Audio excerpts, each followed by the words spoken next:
जय श्री कृष्ण। क्षीर सागर में भगवान विष्णु शेष शैया पर विश्राम कर रहे हैं और लक्ष्मी जी उनके पैर दबा रहे हैं।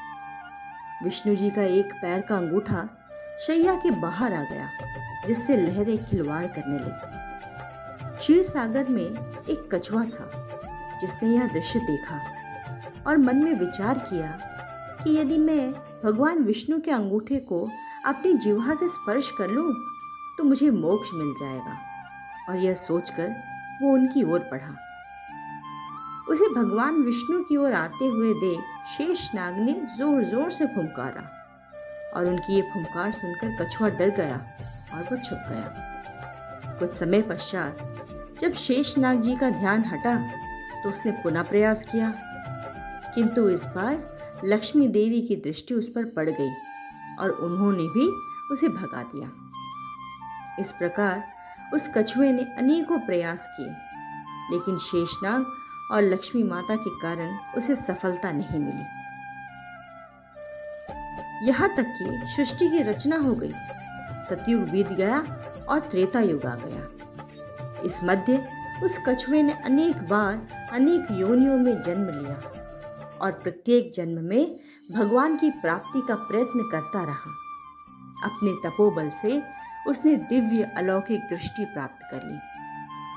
कछुए को पता था कि त्रेता युग में यही भगवान विष्णु श्री राम बनकर, यही शेषनाग लक्ष्मण बनकर और यही लक्ष्मी देवी सीता जी के रूप में अवतरित होंगे तथा वनवास के समय उन्हें गंगा पार उतरने की आवश्यकता पड़ेगी।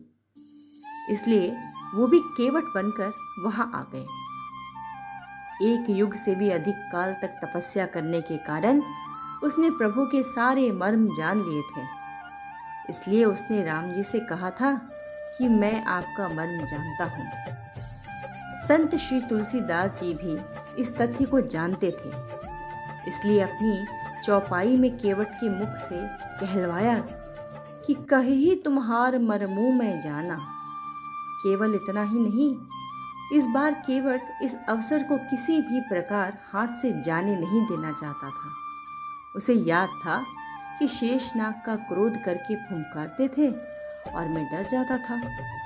अब की बार वे लक्ष्मण के रूप में मुझ पर अपना बाण भी चला सकते हैं, पर इस बार उसने अपने भय को त्याग दिया था। लक्ष्मण के तीर से मर जाना उन्हें स्वीकार था, पर इस अवसर को खो देना नहीं। इसलिए विद्वान संत श्री तुलसीदास जी ने लिखा है, हे नाथ, मैं चरण कमल धोकर आप लोगों को नाव पर चढ़ा लूंगा। मैं आपसे उतराई भी नहीं चाहता। हे राम, मुझे आपकी दुहाई और दशरथ जी की सौगंध है, मैं आपसे बिल्कुल सच कह रहा हूँ। भले ही लक्ष्मण जी मुझे तीर मार दे, पर जब तक मैं आपके पैरों को पखार नहीं लूंगा, हे कृपालु, मैं पार नहीं उतारूंगा। तुलसीदास जी आगे और लिखते हैं, केवट के प्रेम से लपेटे हुए अटपटे वचन को सुनकर करुणा के धाम श्री रामचंद्र जी जानकी और लक्ष्मण की ओर देखकर हंसे, जैसे वे उनसे पूछ रहे हो, कहो अब क्या करूं? उस समय तो केवल अंगूठे को स्पर्श करना चाहता था और तुम लोग इसे भगा देते थे, पर अब तो यह दोनों पैर मांग रहा है। केवट बहुत चतुर था। उसने अपने साथ ही साथ अपने परिवार और पितरों को भी मोक्ष प्रदान करवा दिया।